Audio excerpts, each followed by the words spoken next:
guys, Goldwing Explorer coming to you. We're on this beautiful December day. It's December 15th and it's almost 60 degrees outside, so I'm going for a ride. And decided to make today's topic about pulling trailers.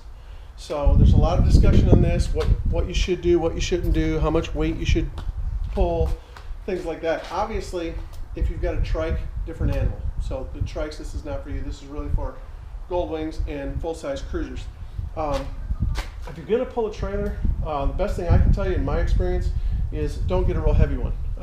They have a lot of trailers out there that are big. Some of them are set up as campers.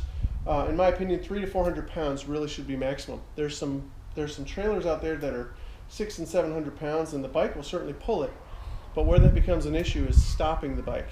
And so when you're thinking about pulling a trailer, think about the weight and how much stopping power and where you're going to be riding. Obviously, if you're in flat ground, it's going to be a little bit better. If you're riding in the mountains, that's going to be an extra consideration in weight coming down a hill and having to stop that coming down a hill. So think about weight.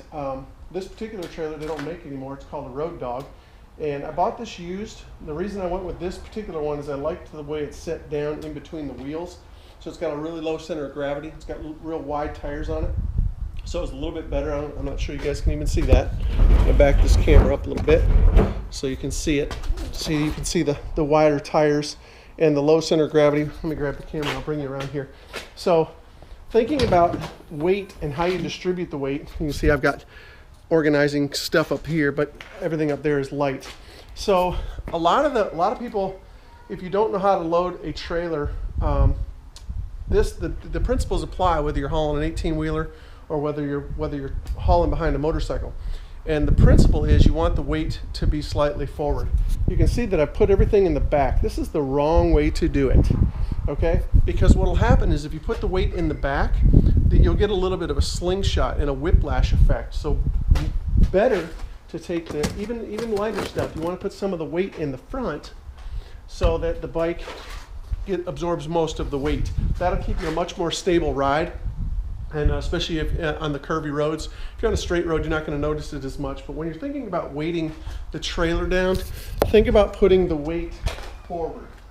I just threw some random stuff in here just kind of as an example. If I was going camping or something like that, I'd have a tent and other things in there. I've put the spare tire on the back. I've mounted this one on the back just to kind of give me more space. Normally the tire would be inside, and in that scenario you would want it up front. So when you're thinking about hauling a trailer, again, which trailer you get is up to you. There's a bazillion of them. I just prefer this one. But when you're thinking about weighting the trailer, put the weight forward. I think you'll find that it'll tow a little bit more stable, and you're less likely to notice it. And then, of course, the last thing is the weight. So think about the weight that you want. Go with a lighter trailer. Again, it's not a matter of whether the bike will pull it. The bike will certainly pull it. You always need to think about stopping the bike. And how much weight you have in here is really going to affect that. Now, they do make trailers with brakes, which are nice, but they're rare. They're rare. Most of the time, the trailers are so small that you're not going to have a braking system. One last thing I want to touch on is the swivel hitch. I do not have a swivel hitch. I don't think it's necessary. If you have a swivel hitch, great. It's not gonna make or break you, in my opinion. I have been on the Dragon with this in the trailer. No big deal. I'm taking corners pretty aggressively, and the trailer handles it fine. I think the regular ball is fine for that.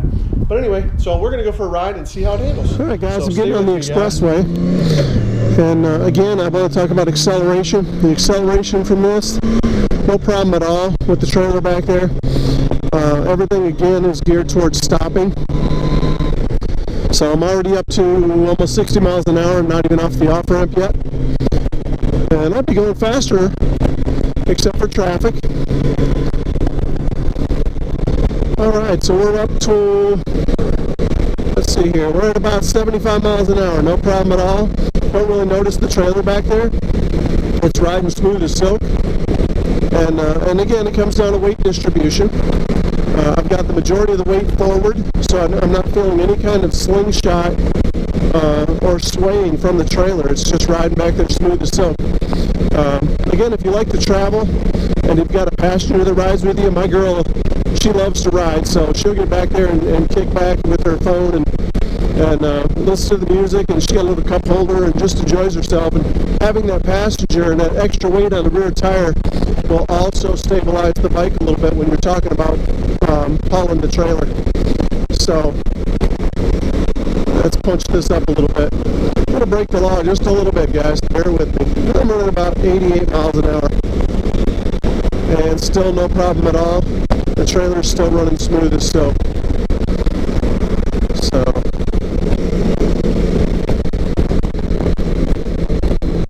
again, no issue with acceleration. The trailer just doesn't weigh it down that much. Now here, when I go to exit, obviously I've got no traffic in front of me, which is fantastic. But what I'm going to do here is I'm going to let off a little bit earlier than I normally would, simply because I do have that weight back there. So I'm going to go ahead and let off the gas right now and coast a little bit. Let's bleed off some of that energy and let the bike slow down. Let the trailer slow us down so that I'm not using the brakes so much.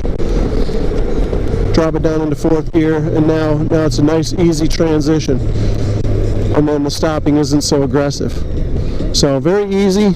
And again, I don't feel hardly any pushing. So anticipating that push is really key when you're talking about hauling a trailer. My final piece of advice is get somebody who will ride with you and likes to ride with you. My girl loves to ride with me, and I've got an intercom system, so we love to chat while we're riding.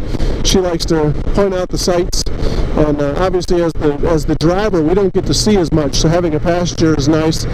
And if you got a passenger who doesn't like it so much, just hit the mute button. It's no big deal. We have total power. She doesn't like that. Anyway, I know she's laughing about it though. But anyway, so get your trailers, enjoy the ride, go see the country. I plan on doing that a lot this summer. So hopefully I'll see you guys out there. Give me a salute. Remember, all bikers wave to each other. I give a salute. So if you salute me, I salute back. You'll know it's me. So later, guys. Ride safe. This is Goldwing Explorer signing out. I hope you enjoy my page, enjoy my videos. Subscribe. I got plenty more coming. There's another bike. Been seeing bikes like crazy today. So have a great day, guys, and Merry Christmas.